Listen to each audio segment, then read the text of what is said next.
जय हिंद जय भारत। कैसे हैं आप लोग? मैं आशा करता हूं आप सब खुश होंगे, मस्त होंगे, स्वस्थ होंगे और एक बार फिर आपके सामने उपस्थित हुए हैं। और आज हम सेल या कोशिका चैप्टर में जितने भी इम्पॉर्टेंट जनरल नॉलेज के क्वेश्चंस बनते हैं वो सारे क्वेश्चंस के आंसर्स हम आपको बताएंगे। और ये जितने भी चीज़ें हम आपको बताएंगे ये 9th में 10th में और आगे चल के जितनी भी परीक्षाएं होंगी, ठीक है, उन परीक्षाओं की दृष्टि से बहुत इंपॉर्टेंट है। चलिए हमारे साथ बने रहिएगा, ठीक है। तो सेल या कोशिका, सेल या कोशिका, और इस चैप्टर से रिलेटेड जितने भी क्वेश्चंस हैं वो हम बताने वाले हैं, ठीक है। तो सबसे पहले हम सेल क्या है, कोशिका क्या है, इसके बारे में आपको बता दें। तो सेल प्रत्येक जीव की संरचनात्मक और क्रियात्मक इकाई है, ठीक है। यह संरचनात्मक और क्रियात्मक इकाई होती है। तो हम लिख सकते हैं सेल या कोशिका, कोशिका प्रत्येक जीव की संरचनात्मक एवं क्रियात्मक इकाई है, क्रियात्मक इकाई है, ठीक है। तो कोशिका जो है प्रत्येक जीव की संरचनात्मक और क्रियात्मक इकाई है। ये मोस्ट इंपॉर्टेंट पॉइंट है, इसको याद रखेंगे। नेक्स्ट आपको हम बताने वाले हैं कि सेल की खोज किसने की थी, ठीक है। तो सेल की खोज, कोशिका की खोज, कोशिका और सेल की खोज की गई थी, ठीक है। किसके द्वारा की गई थी? Robert Hooke, Robert Hooke. तो कोशिका की खोज सर्वप्रथम रॉबर्ट हुक के द्वारा की गई थी, ठीक है। नेक्स्ट हम इसके बारे में और जानेंगे कि कोशिका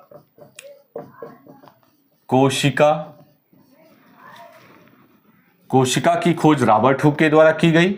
और कोशिका का द्वारपाल किसे कहते हैं? कोशिका का द्वारपाल मतलब कि कोशिका को कौन जो है वो कवर करने का कार्य करता है, कौन जो है गार्ड के रूप में कार्य करता है कोशिका के लिए, तो उसका नाम है सेल वॉल या कोशिका भित्ति, ठीक है। कोशिका भित्ति, कोशिका भित्ति, ठीक है। ये द्वारपाल के रूप में कार्य करती है कोशिका की। नेक्स्ट हम जानेंगे कि कोशिका जो है, कोशिका का पावर हाउस, कोशिका का पावर हाउस किसे कहते हैं? कोशिका का पावर हाउस, कोशिका का पावर हाउस किसे कहते हैं, ठीक है। तो कोशिका का जो पावर हाउस है उसका नाम है माइटोकॉन्ड्रिया, माइटोकॉन्ड्रिया,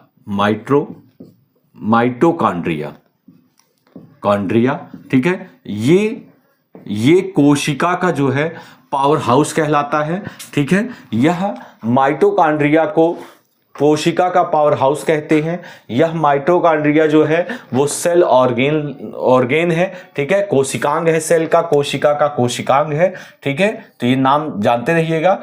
और इसी वक्त आप समझ लीजिए कि कोशिका की खोज किसने की थी, ठीक है। तो कोशिका की खोज माइटोकॉन्ड्रिया की खोज किसने की थी? तो माइटोकॉन्ड्रिया की खोज आल्टमान ने की थी। किसने की थी? आल्टमान ने। तो आप ये जानेंगे कि माइटोकॉन्ड्रिया की खोज किसने की थी? आल्टमान ने। तो इसको हम लिख दे रहे हैं माइटोकॉन्ड्रिया की खोज, माइटोकॉन्ड्रिया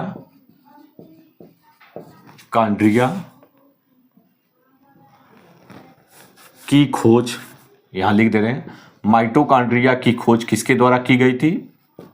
आल्टमान के द्वारा, आल्टमान। तो माइटोकॉन्ड्रिया की खोज आल्टमान के द्वारा की गई। नेक्स्ट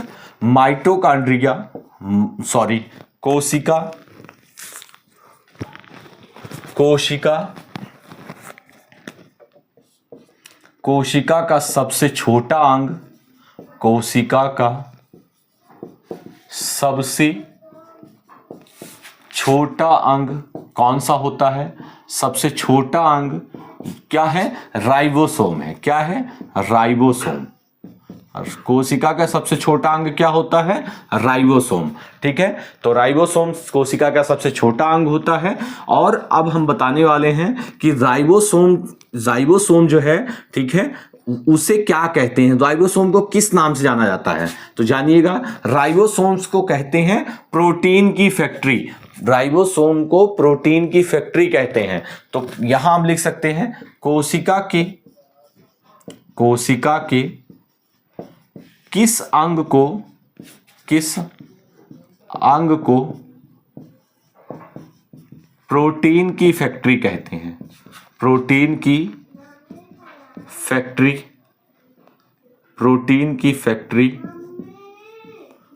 कहते हैं। तो प्रोटीन की फैक्ट्री किसे कहते हैं? जो है वो है राइबोसोम। प्रोटीन की फैक्ट्री किसको कहते हैं? राइबोसोम को कहते हैं। चलिए, ठीक है, तो राइबोसोम के द्वारा प्रोटीन का निर्माण होता है, प्रोटीन का संश्लेषण होता है। ठीक है, नेक्स्ट जो है आप जानेंगे कोशिका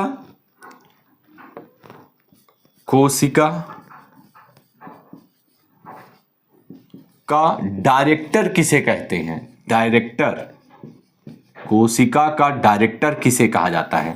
तो कोशिका का डायरेक्टर किसे कहते हैं जान लीजिए, न्यूक्लियस या केंद्रक। न्यूक्लियस या हम कह सकते हैं केंद्रक। ठीक है, न्यूक्लियस।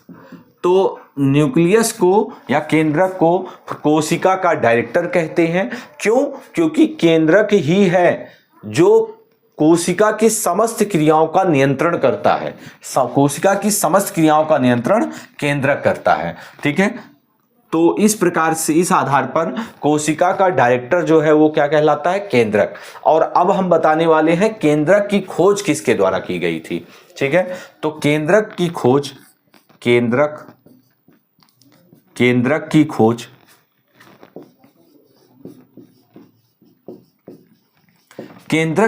की गई थी रॉबर्ट ब्राउन के द्वारा। Robert brown.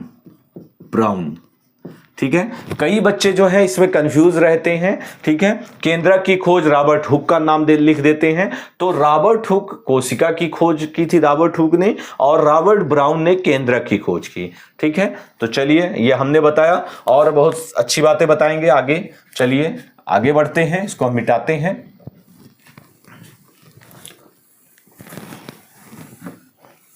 आपको बहुत आसान तरीके से लिखवा रहे हैं और समझा भी रहे हैं।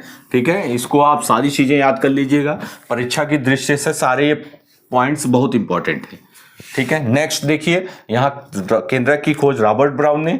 अब देखिए, केंद्रक में पाए जाने वाले एसिड को न्यूक्लिक एसिड कहते हैं। क्या कहते हैं? Nucleic acid. ठीक है, न्यूक्लियस में पाए जाने वाले जो द्रव को न्यूक्लिक एसिड कहते हैं। और उसमें क्या क्या पाया जाता है? उसमें पाया जाता है डीएनए तथा आरएनए।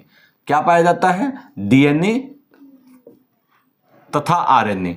ये क्या है? ये न्यूक्लिक एसिड है। क्या है? Nucleic acid. इन्हें न्यूक्लिक एसिड कहते हैं। न्यूक्लिक एसिड कहते हैं, इन्हें न्यूक्लिक एसिड कहा जाता है। ठीक है, इन्हें क्या कहा जाता है? Nucleic acid. किसमें पाए जाते हैं? न्यूक्लियस या केंद्रक में पाए जाते हैं। ठीक है, तो डीएनए का फुल नेम जान लीजिए। डीएनए का पूरा नाम deoxy ribo nucleic acid. Nucleic acid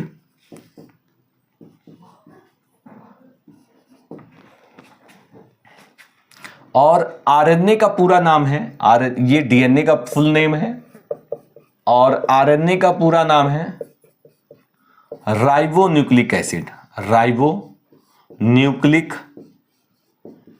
nucleic acid. तो इस प्रकार से डीएनए का पूरा नाम है डीऑक्सीराइबोन्यूक्लिक एसिड। ठीक है, आरएनए का पूरा नाम है राइबोन्यूक्लिक एसिड। और डीएनए की खोज किसने की थी? डीएनए की खोज हम यहां लिखेंगे। डीएनए की खोज फ्रेडरिक फ्रेडरिक मिशर ने की थी। ठीक है, डीएनए की खोज किसने की थी? फ्रेडरिक मिशर ने की थी। ठीक है, ये डीएनए के खोजकर्ता थे। ठीक है, और डीएनए का डबल हेलिक्स मॉडल किसने दिया था? डीएनए जो होता है वो एक द्विकुंडली संरचना होती है। ठीक है, केंद्रक में या द्विकुंडली संरचना होती है। ठीक है, वो उसे कहते हैं डबल हेलिक्स मॉडल। डीएनए का द्विकुंडलित मॉडल, द्विकुंडलित संरचना, कुंडलित संरचना, डीएनए की द्विकुंडलित संरचना किसने बताई थी? वो कौन थे वैज्ञानिक? वाटसन एवं क्रिक। वाटसन एवं क्रिक ये वैज्ञानिक थे, वाटसन एवं क्रिक। ठीक है, वाटसन एवं क्रिक के द्वारा जो है डीएनए का डबल हेलिक्स मॉडल या द्विकुंडली संरचना दी गई थी। ठीक है, चलिए, डीएनए क्या है? डीएनए एक जेनेटिक मटेरियल है। डीएनए क्या है? एक आनुवांशिक पदार्थ जिसे कहते हैं। डीएनए एक आनुवांशिक पदार्थ है। डीएनए एक आनुवांशिक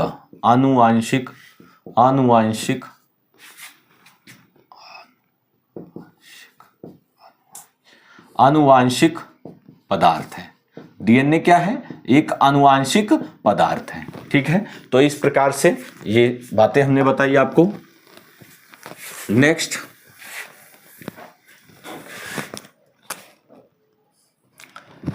डीएनए का आनुवांशिक पदार्थ है। अब एटीपी क्या है? एटीपी, ठीक है, माइटोकॉन्ड्रिया को powerhouse of the cell कहा जाता है। माइटोकॉन्ड्रिया को कोशिका का पावर हाउस कहते हैं। क्यों? क्योंकि उसमें ऊर्जा संचित होती है। किस रूप में? एटीपी के रूप में। तो एटीपी का भी पूरा नाम जान लीजिए। एटीपी का पूरा नाम है एडिनोसिन ट्राइफॉस्फेट,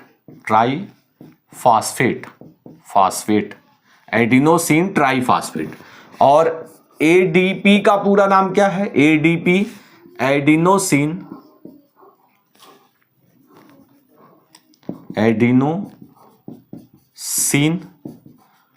डाइफॉस्फेट। ठीक है, ये हमने कंप्लीट नेम बताया। अब नेक्स्ट जो है इंडोप्लाज्मिक रेटिकुलम, अंतःद्रव्यी जालिका। तो सेल का ये भी एक कोशिकांग है, अंतःद्रव्यी जालिका। तो अंतःद्रव्यी जालिका की खोज किसके द्वारा की गई थी? जालिका की खोज किसके द्वारा की गई थी? तो ये खोज की गई थी पोर्टर के द्वारा। किसके द्वारा? पोर्टर। याद रखिएगा, अंतःद्रव्यी जालिका की खोज पोर्टर के द्वारा की गई थी। ठीक है, चलिए, इसके पश्चात एक और कोशिकांग है जिसे कहते हैं गाल्जी बॉडी।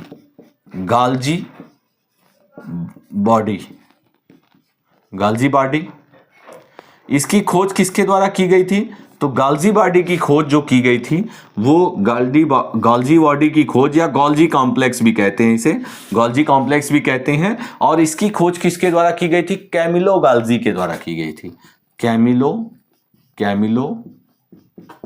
गाल्जी।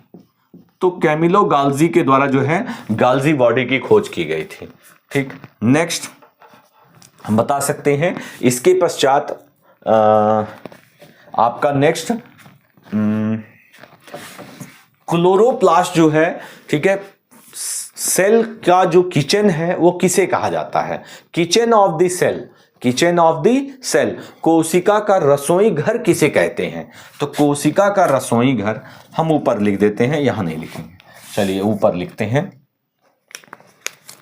कोशिका का रसोई घर किसे कहते हैं बताएंगे आपको। कोशिका का रसोई घर। तो कोशिका का रसोई घर किसे कहा जाता है? Kitchen of the cell. तो इसे कहते हैं क्लोरोप्लास्ट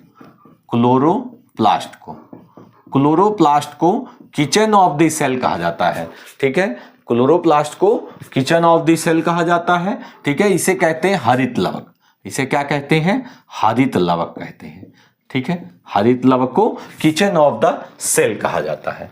ठीक, इसके पश्चात कोशिका की आत्मघाती थैली किसे कहते हैं? कोशिका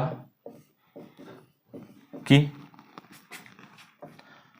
आत्मघाती थैली, आत्मघाती थैली, ठीक है। सुसाइडल बैग्स ऑफ सेल, ठीक है। तो सुसाइडल बैग्स, आत्मघाती थैली किसे कहते हैं? तो कोशिका की आत्मघाती थैली किसे कहते हैं? वो कहते हैं, किसे कहते हैं? लाइसोसोम को, लाइसोसोम को,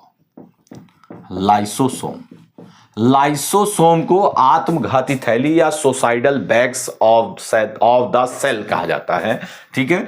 तो इसकी खोज किसके द्वारा की गई थी? लाइसोसोम की खोज, लाइसोसोम की खोज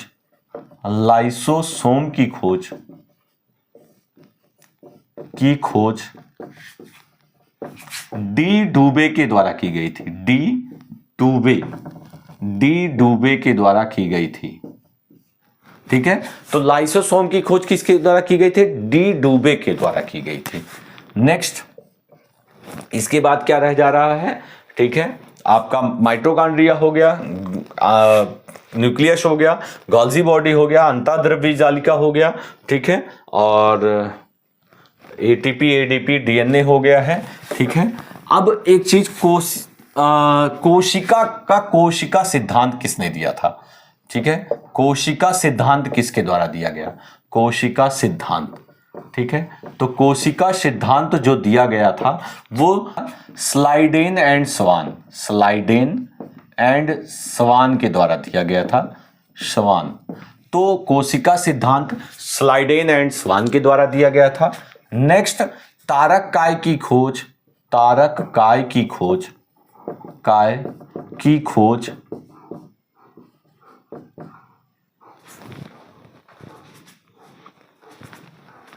बोवेरी के द्वारा की गई थी, ठीक है। नेक्स्ट, सबसे बड़ी कोशिका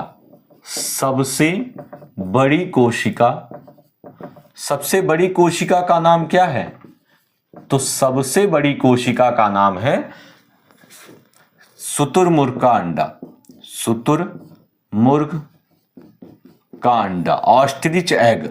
शुतुरमुर्ग का जो अंडा है वो सबसे बड़ी कोशिका है, ठीक है। सबसे छोटी कोशिका,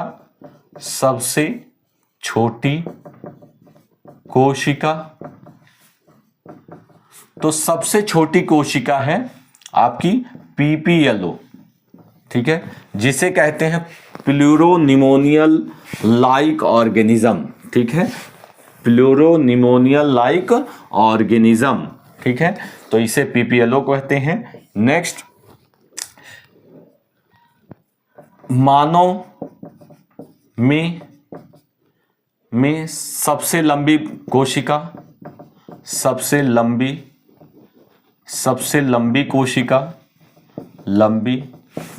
कोशिका को हम कहेंगे, क्या कहेंगे? तंत्रिका कोशिका।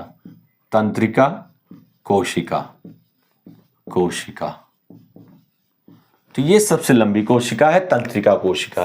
तो इस प्रकार से हमने इस सेल चैप्टर्स में जो भी इंपॉर्टेंट क्वेश्चन बनते थे उन सभी इंपॉर्टेंट क्वेश्चनों को बताने का प्रयास किया, ठीक है। और हमने उनके खोजकर्ता का नाम, उससे रिलेटेड जो अन्य जनरल बातें थी वो हमने बताया, ठीक है। तो ये चीजें आपकी 9th 10th या आगे चलकर जितनी भी परीक्षाएं होंगी उसमें ये आपकी हेल्प या मदद करेंगी, ठीक है। चलिए नेक्स्ट वीडियो फिर लेकर आएंगे हम, ठीक है। तब तक के लिए धन्यवाद।